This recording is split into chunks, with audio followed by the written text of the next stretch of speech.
Es noche cerrada. En el este de Europa soplan los últimos días de invierno mientras la puerta de una taberna, labrada en madera, cloquea. En el interior, dos jóvenes conversan. Y en media hora, ¡paf!, se han esfumado. Yo creo que es por el silencio, ¿sabes? ¿Cómo dices? Sí, era algo que decía mi abuela, la hora del lobo. Hasta existe una palabra para ello, conciliábulo o algo así. Cuando por la noche todo está en silencio, incluso los perros, y se aparecen espíritus, visiones y pesadillas. Ya, claro, como el de aquel poema de Walt Whitman, Paseando bajo las estrellas, ¿no? ¿Cuál? Sí, ese que salió en aquella serie de televisión. A ver, ¿cómo era? Decía: cuando escuché al doctor astrónomo, cuando las pruebas y las figuras se ordenaron en columnas delante de mí, cuando me mostraron las tablas y diagramas para que los sumara, dividiera y midiera, cuando, sentado, oí al astrónomo discurrir con gran aplauso de la sala. Qué pronto, inexplicablemente me cansé y enfermé, hasta levantarme e irme, y me fui a deambular solo, en el místico, húmedo aire nocturno, y de vez en cuando contemplaba en perfecto silencio las estrellas. Un silencio se extiende entre ambos. Uno, sonriente y achispado por la bebida. El otro, asombrado. Entonces, distinguen a alguien sentado en una esquina. Espera un segundo. ¿A ese tío no le conozco yo de algo? El extraño está inmóvil, con las palmas sobre la mesa y la espalda recta. Viste retales viejos y una máscara sonriente. ¿Pero está solo? Se acercan y sobre la mesa descubren una cerveza aguada, caliente y sin tocar. Oye, amigo, ¿tú? No se mueve, no respira. ¿Estás bien? Joder, ya sé quién eres. Eres ese tipo que va por ahí contando cuentos, ¿verdad? El otro día te vi en el parque haciendo un espectáculo de marionetas para unos críos. A lo mejor no quiere que le molestemos. Nah. ¿Y qué está haciendo aquí si no? Solo y aburrido. Venga, tío, anímate. Cuéntanos algo. El desconocido se mueve por primera vez, como activado por un resorte. Ha cogido aire, pues es dudoso que antes lo tuviera. ¿Queréis decir a vosotros, muchachos? Sí. ¿Por qué no? ¿Qué os parece una anécdota sobre doctos perseguidores de la verdad, perdidos en medio del conticinio nocturno? O no, quizá mejor ciegos bajo el sol del mediodía. Exacto, eso es. ¿Sí? Muy bien.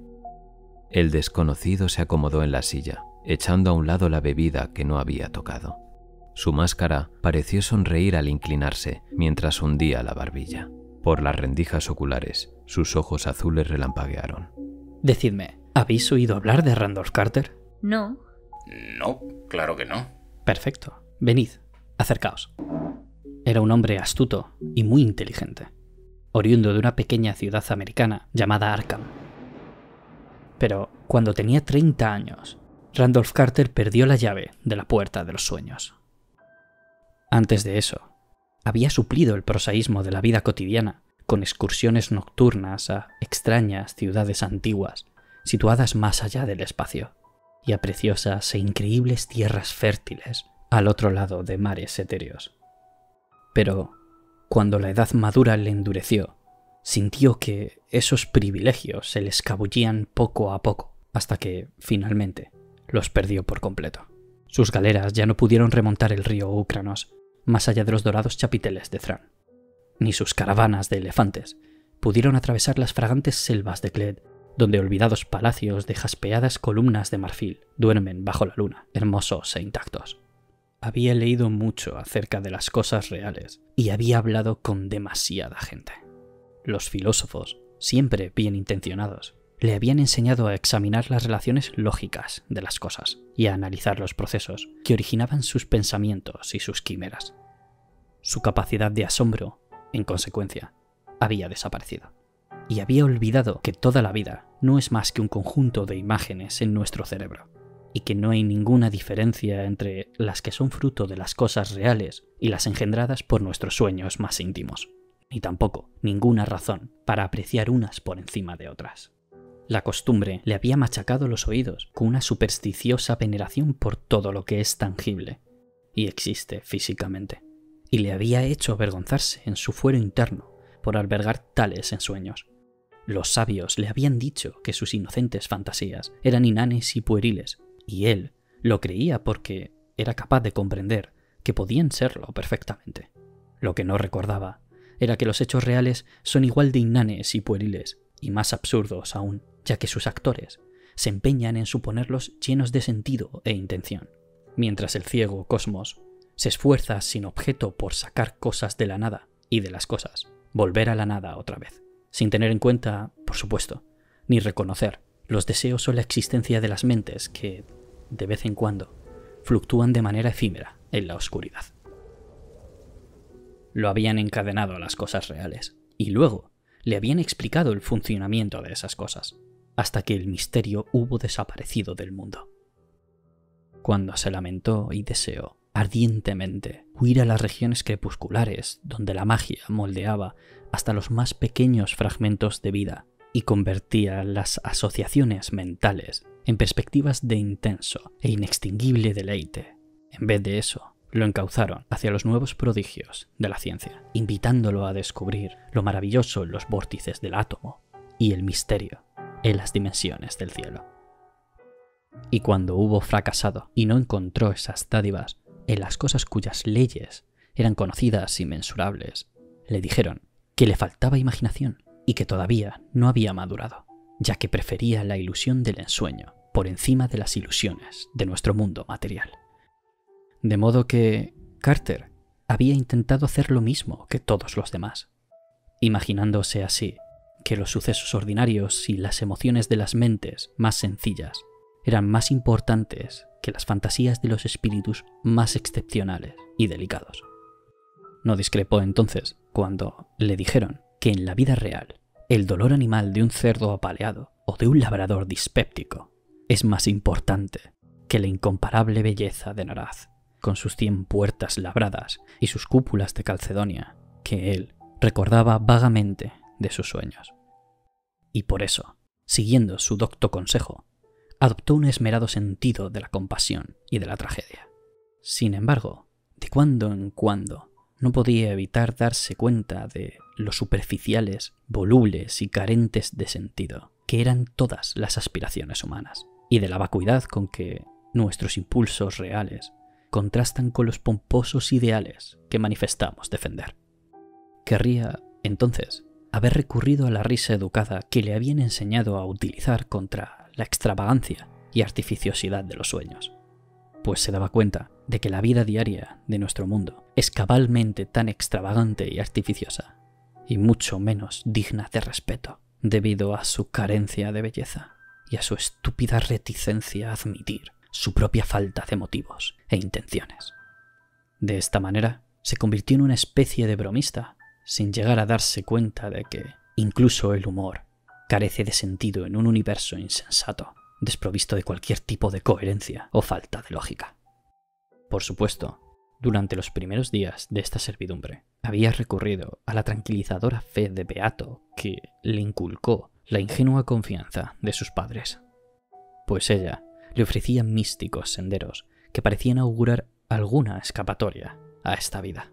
Solo al examinarla con más detenimiento, terminó observando la falta de imaginación y de belleza, la rancia y prosaica trivialidad, la gravedad de Sabiondo y las grotescas pretensiones de verdad unánime que prevalecían de manera fastidiosa y abrumadora en la mayor parte de quienes la profesaban.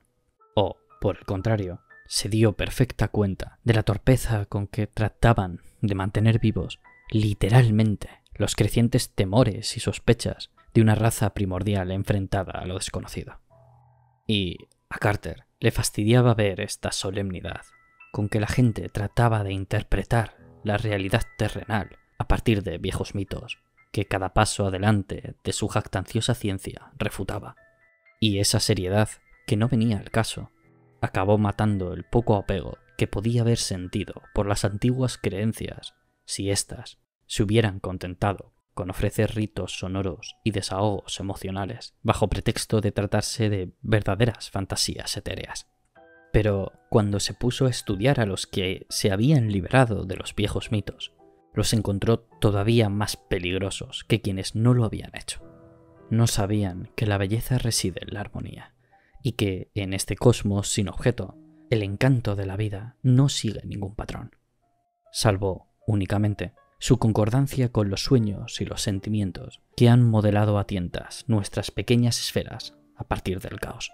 No veían que el bien y el mal, la belleza y la fealdad, solo son consecuencias ornamentales de un punto de vista, cuyo único valor reside en su vinculación con lo que, por azar, pensaron y sintieron nuestros padres, y cuyos detalles más sutiles son diferentes en cada raza y en cada cultura.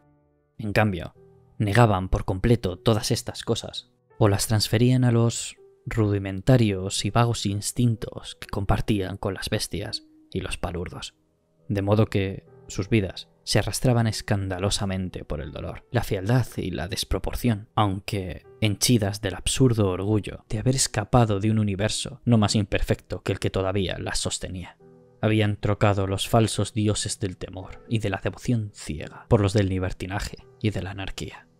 Carter, como es obvio, no gozaba del todo de esas modernas libertades, ya que su bajeza y sordidez asqueaban a un espíritu como el suyo, amante de la belleza exclusiva, al tiempo que su razón se rebelaba contra la lógica endeble con la que sus adalides trataban de dar un barniz superficial y aparente a los impulsos brutales, mediante una santidad arrebatada a los ídolos que habían desechado. Veía que la mayor parte de ellos, de acuerdo con su descartado clericalismo, no podían zafarse de la engañifa de que la vida tiene un sentido distinto del que los hombres se imaginan, ni tampoco podían separar las rudimentarias nociones de ética y compromiso de la idea de belleza, aun cuando, a la luz de sus descubrimientos científicos, toda la naturaleza proclamaba a los cuatro vientos su inconsistencia y su impersonal amoralidad. Pervertidos y prejuiciados por sus preconcebidas ilusiones de justicia, libertad y coherencia, habían abandonado el antiguo saber, las viejas costumbres y las antiguas creencias, sin pararse nunca a pensar en que ese saber y esas costumbres eran los únicos responsables de sus actuales pensamientos y opiniones, las únicas guías y los únicos modelos en un universo desprovisto de sentido, de objetivos fijados y de puntos de referencia estables. Habiendo perdido esos marcos artificiales, sus vidas se volvieron carentes de dirección y de interés, hasta que, finalmente, se esforzaron por ahogar su tedio en el bullicio y en la supuesta utilidad, en el ruido y en la excitación, en los alardes bárbaros y en las sensaciones animales. Y cuando se cansaron de todas esas cosas, o les defraudaron, o incluso el asco que les daban les hizo reaccionar, cultivaron la ironía y la mordacidad, y criticaron el orden social. Nunca llegaron a darse cuenta de que sus irracionales fundamentos eran tan cambiantes y contradictorios como los dioses de sus mayores, ni de que la satisfacción de un momento suponía la ruina del siguiente. La belleza serena y duradera solo ocurre en los sueños, y el mundo ha desperdiciado ese consuelo cuando, en su adoración de lo real, rechazó los secretos de la infancia y la inocencia. Y en medio de aquel caos de falsedad y descontento, Carter intentó vivir como correspondía a un hombre dotado de ingenio y con un buen patrimonio. Cuando sus sueños se desvanecieron con la irrisión de la edad, ya no pudo creer en nada. Pero su afición por la armonía lo mantuvo unido a las costumbres propias de su raza y condición. Atravesaba impasible las ciudades de los hombres y suspiraba porque ninguna perspectiva le parecía enteramente real, porque cada uno de los destellos del sol en los tejados altos y cada vislumbre de las plazas balaustradas a las primeras luces del anochecer le recordaban los sueños que había tenido tiempo atrás, y le hacía sentir nostalgia por los países etéreos que ya no sabría encontrar. Viajar no era para él más que un burdo remedo, e incluso la Primera Guerra Mundial le conmovió muy poco, aun cuando se alistó desde el principio en la Legión extranjera de Francia. Durante algún tiempo buscó amigos, pero no tardó en cansarse de la vulgaridad de sus emociones y de la monotonía y grosería de su imaginación. Se alegraba, en consecuencia, de que sus familiares se encontraran muy lejos y de haber perdido el trato con ellos, pues no habrían sabido comprender su vida mental.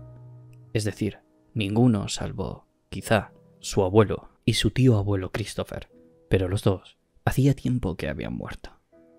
Así que empezó de nuevo a escribir libros, cosa que, por otro lado, había dejado de hacer cuando se acabaron sus sueños, pero tampoco halló en ello ninguna satisfacción, ni consiguió sentirse realizado, pues estaba demasiado al tanto de los asuntos de este mundo, y ya no era capaz de pensar en las cosas hermosas como antaño.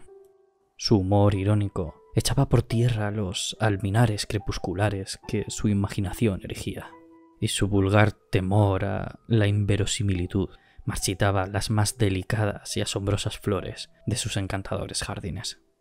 Una compasión convencional y ficticia impregnaba de sensiblería a sus personajes, en tanto que el mito de la importancia de la realidad y de la necesidad de acontecimientos y emociones significativamente humanos rebajaba su brillante inspiración, hasta convertirla en una alegoría apenas velada y una chapucera sátira social.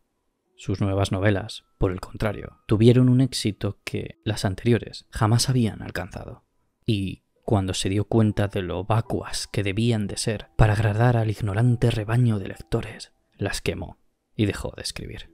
Eran, según recuerdo, unas novelas muy elegantes en las que se reía educadamente de los sueños que apenas esbozaba, pero pronto comprendió que su sofisticación había socavado y destruido toda su vitalidad.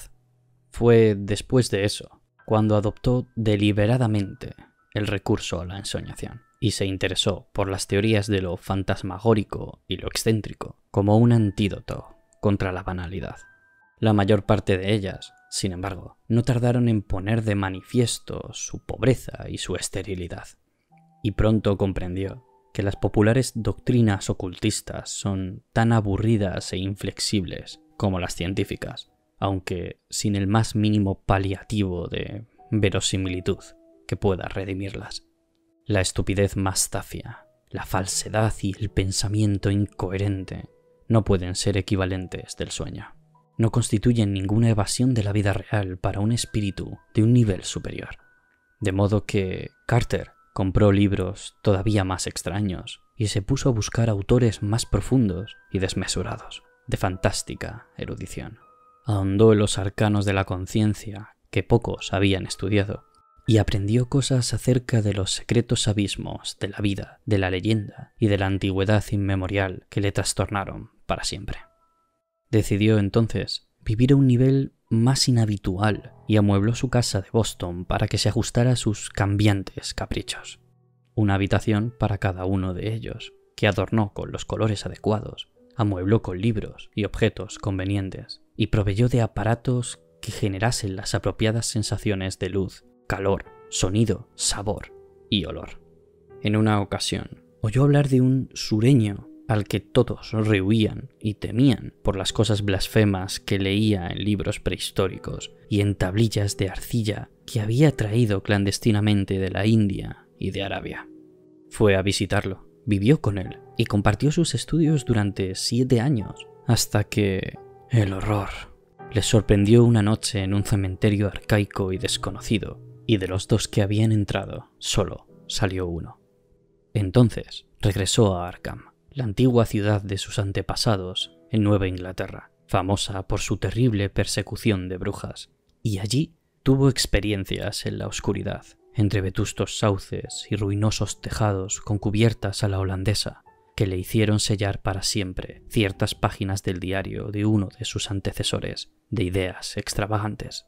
Pero aquellos horrores únicamente le llevaron al borde de la realidad, y no a la auténtica región de los sueños que había conocido en su juventud. Así que, cuando cumplió los 50 años, perdió toda esperanza de paz o de satisfacción, en un mundo demasiado atareado para gozar de la belleza y demasiado juicioso para resignarse a los sueños. Habiendo comprendido al fin la falacia y la inutilidad de las cosas reales, Carter pasó sus días apartado del mundo, recordando con melancolía y de manera desilvanada su juventud, plagada de sueños. Consideró que era una solemne tontería tomarse las molestias de seguir viviendo y se procuró, a través de un sudamericano conocido suyo, una poción muy extraña que podía relegarle al olvido sin el menor sufrimiento. Sin embargo, la inercia y la fuerza de la costumbre le obligaron a aplazar dicha medida, y siguió languideciendo sin tomar una decisión, recordando los viejos tiempos, quitando las extrañas colgaduras de las paredes y haciendo reparaciones en la casa para dejarla como estaba cuando todavía era un niño. Vidrieras púrpuras, muebles victorianos y todo lo demás.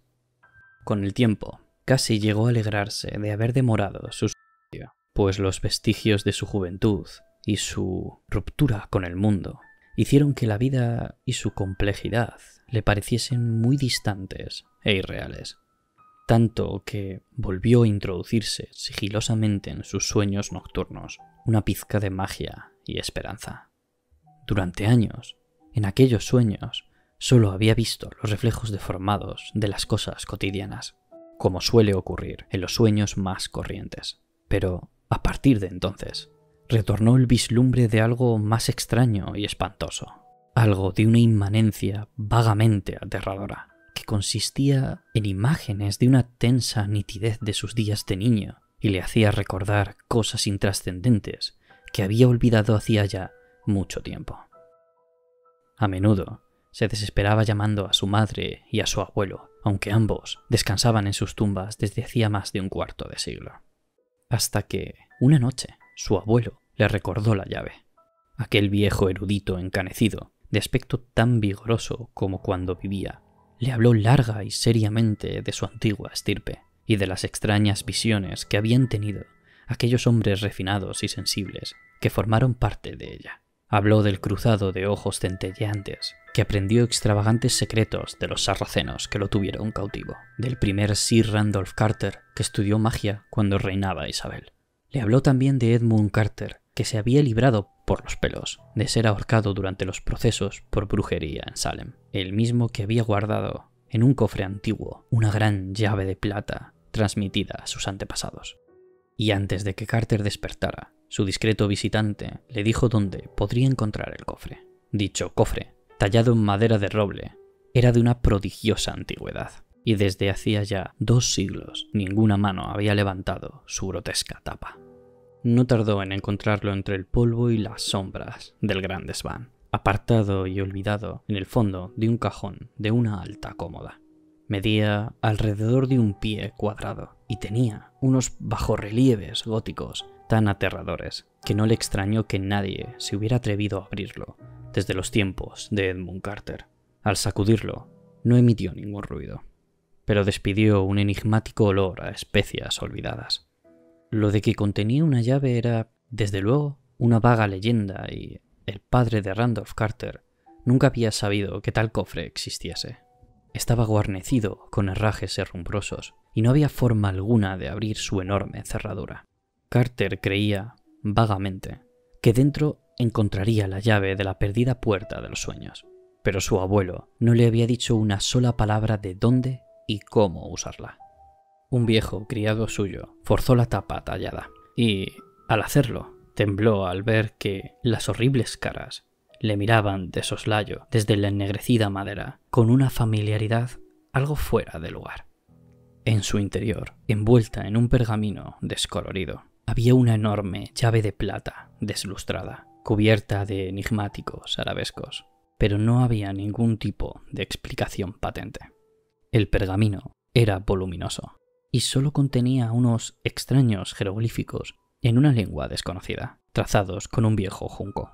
Carter reconoció en ellos los mismos caracteres que había visto en cierto rollo de papiro que perteneciera al terrible erudito sureño, el mismo que había desaparecido a medianoche en un cementerio innominado.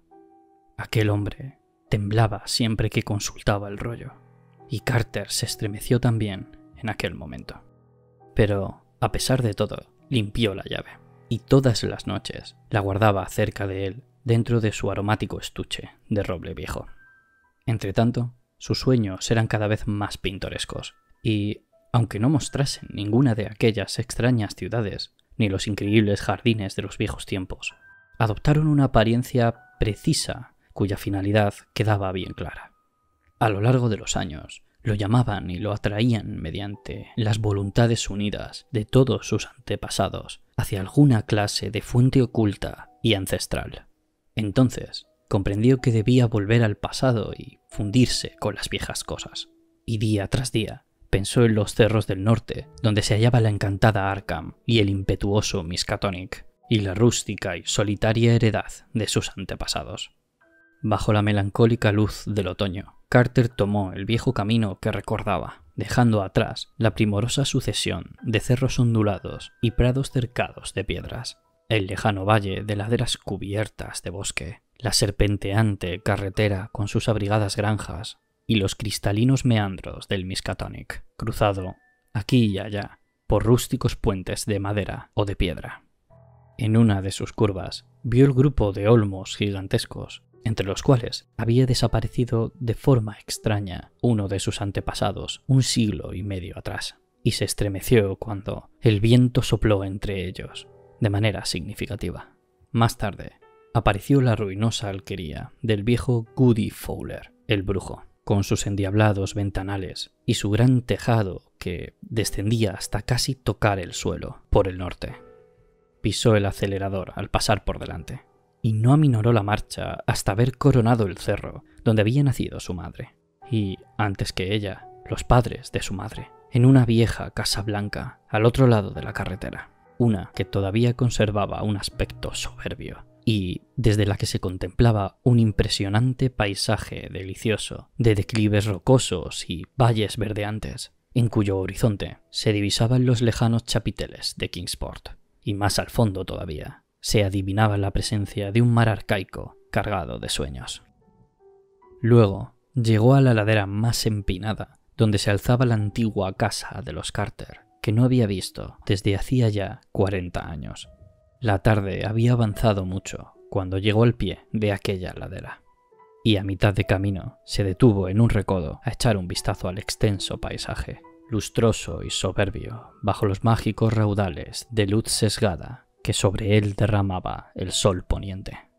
Toda la novedad y la expectación de sus sueños recientes parecía estar presente en aquel paisaje silencioso y misterioso que le recordaba las incógnitas soledades de otros planetas, mientras recorría con la mirada los desiertos prados aterciopelados que brillaban ondulantes entre sus tapias derribadas, los macizos bosques de ensueño que lograban resaltar las lejanas alineaciones superpuestas de cerros purpúreos, y el espectral valle poblado de árboles que descendían entre sombras hacia la malsana y húmeda hondonada donde las aguas de escorrentía canturreaban y borboteaban entre turgentes y retorcidas raíces. Hubo algo que le hizo darse cuenta de que los automóviles estaban fuera de lugar en aquel reino que él buscaba, de modo que dejó el suyo junto al lindero del bosque y, metiéndose la gran llave en el bolsillo de la chaqueta, siguió subiendo a pie por la cuesta.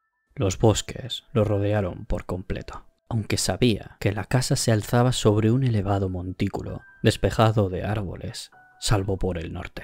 Se preguntó qué aspecto tendría, ya que estaba vacía y abandonada por negligencia suya desde la muerte de su extraño tío abuelo, Christopher, ocurrida hacía ya 30 años. Durante su niñez había disfrutado de las largas temporadas que pasó allí, y había descubierto raras maravillas en los bosques que se extendían al otro lado del huerto. Las sombras se hicieron más espesas a su alrededor, pues se aproximaba la noche.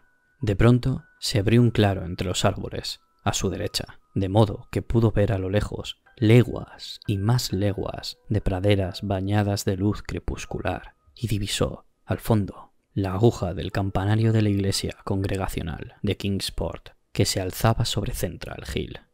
Encendidos con el último resplandor del día, los cristales de las lejanas vidrieras reflejaban llamaradas de fuego.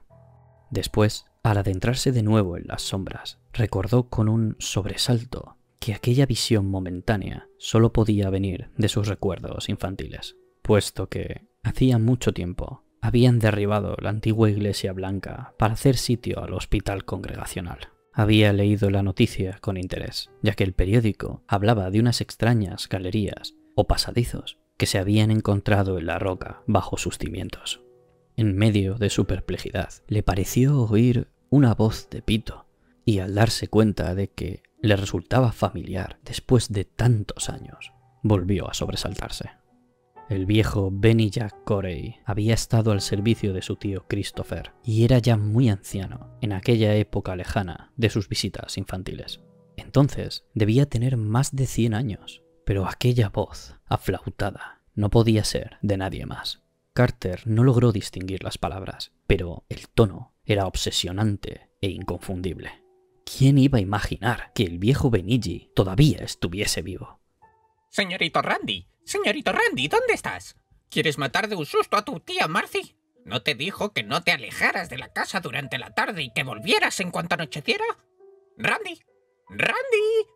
Nunca he visto a un mozo que le guste más escaparse al bosque. Se pasa la mitad del tiempo mirando a las musarañas en aquella guarida de serpientes en la arboleda de arriba.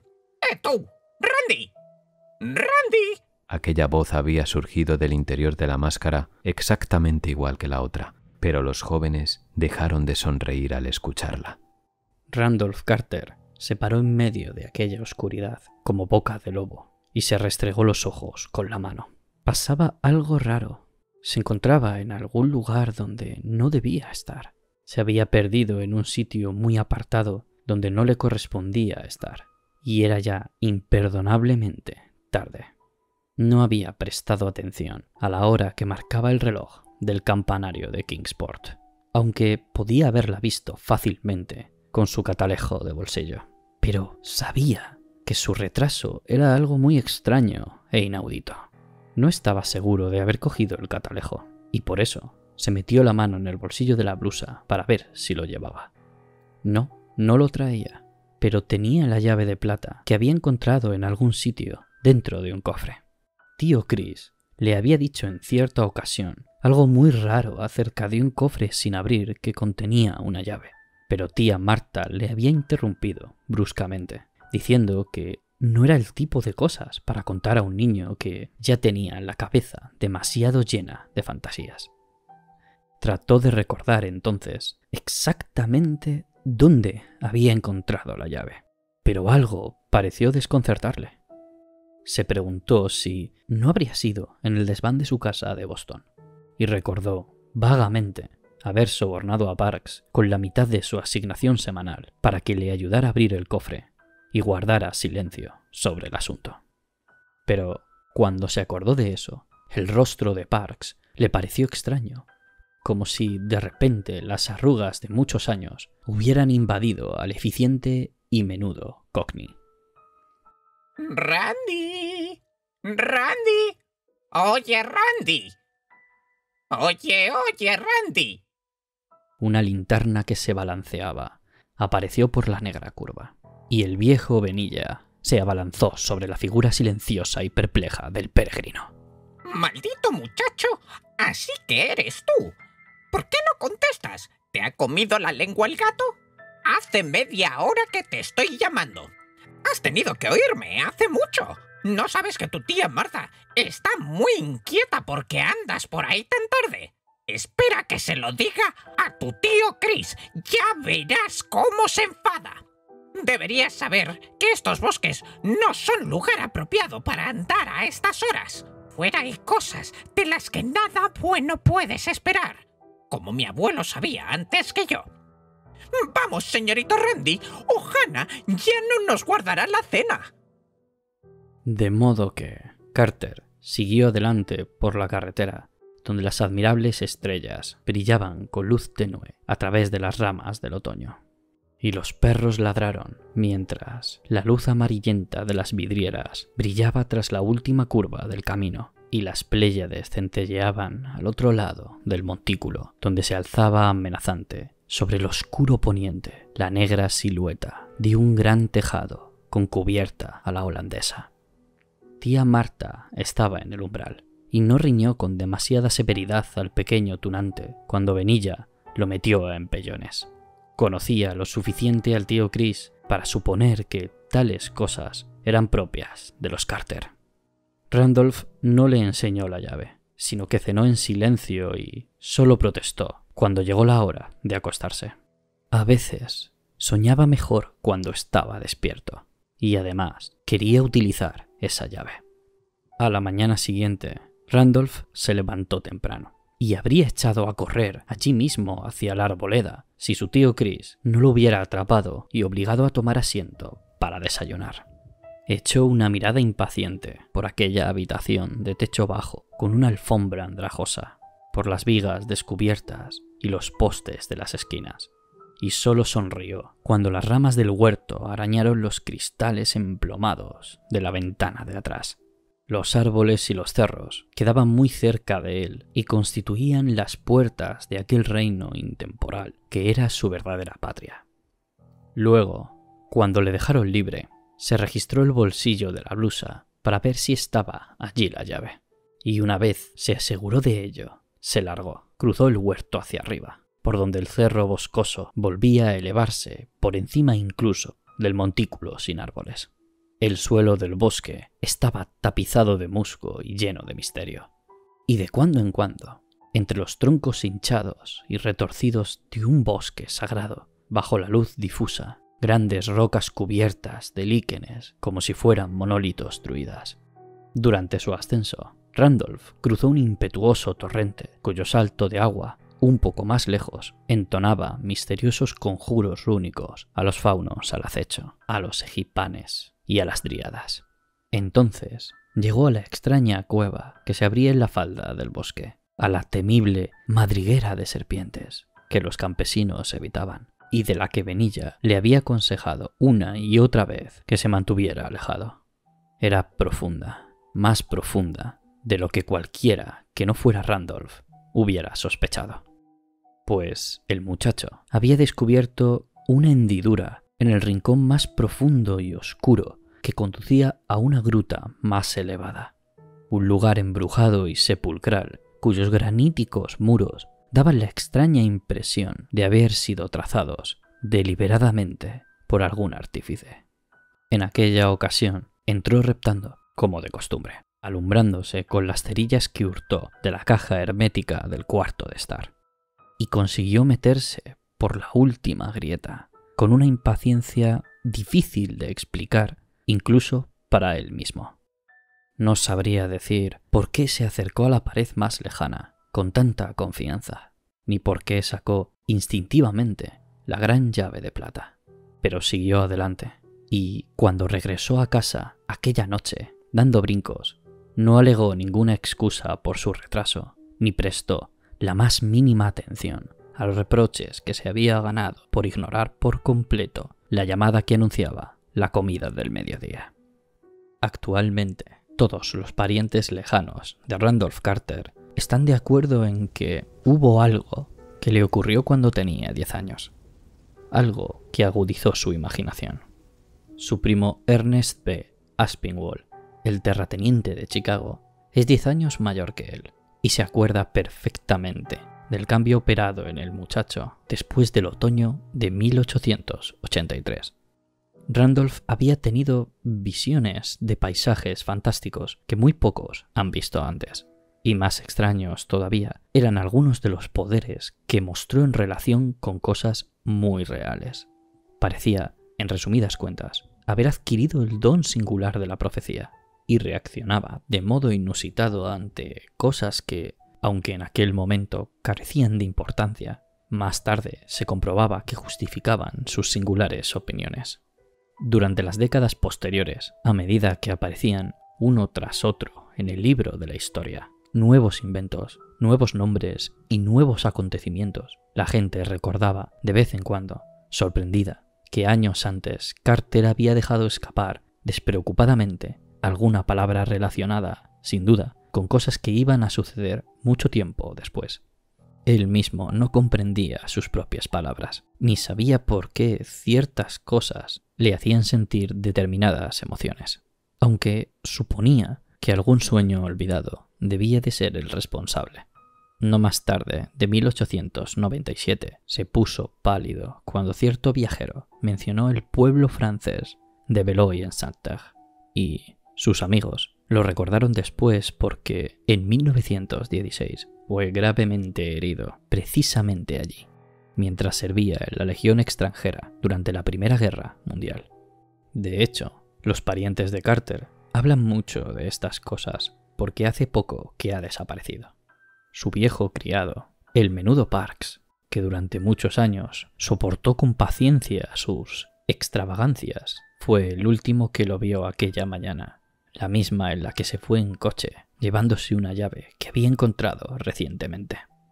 Parks le había ayudado a sacarla del antiguo cofre que la contenía, y se sentía singularmente impresionado por los grotescos relieves que adornaban dicho cofre, y por algún otro extraño motivo que no podía mencionar.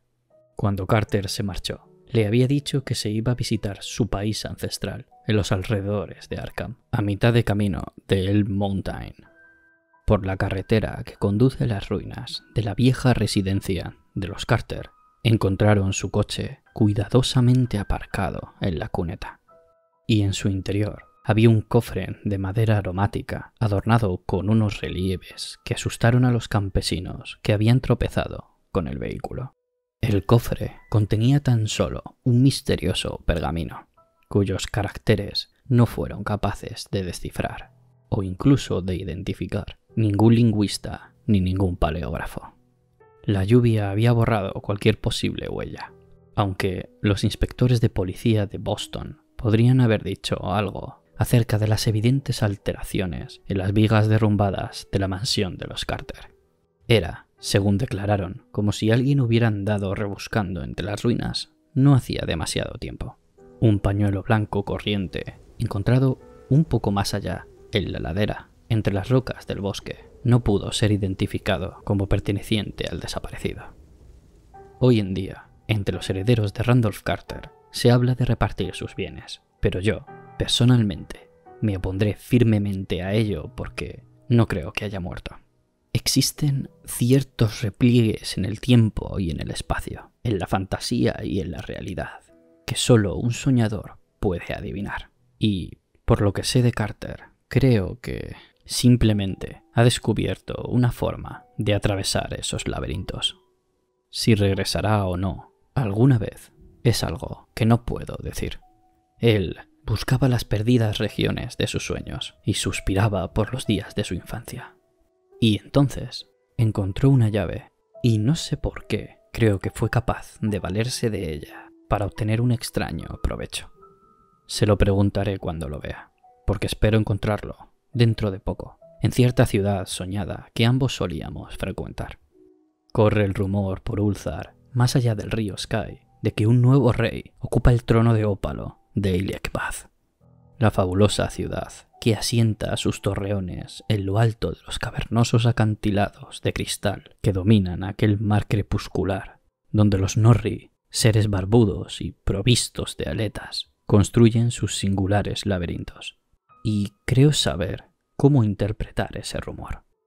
Por supuesto, espero con impaciencia ver aparecer esa gran llave de plata, porque en sus crípticos arabescos pueden estar simbolizados todos los designios y misterios de un cosmos ciegamente impersonal.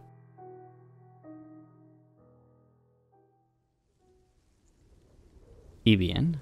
¿Os ha gustado? Sí, ha sido muy buena historia, pero tenemos que irnos ya. ¿Ya? ¿Tan deprisa? ¿No vais a dejar propina? ¿Ni siquiera cogeréis la tarjeta? Sí, gracias. Si cambiáis de idea y queréis invitarme a una copa por otra historia, ya sabéis dónde encontrarme. Midnight Bureau, amigos. En Patreon.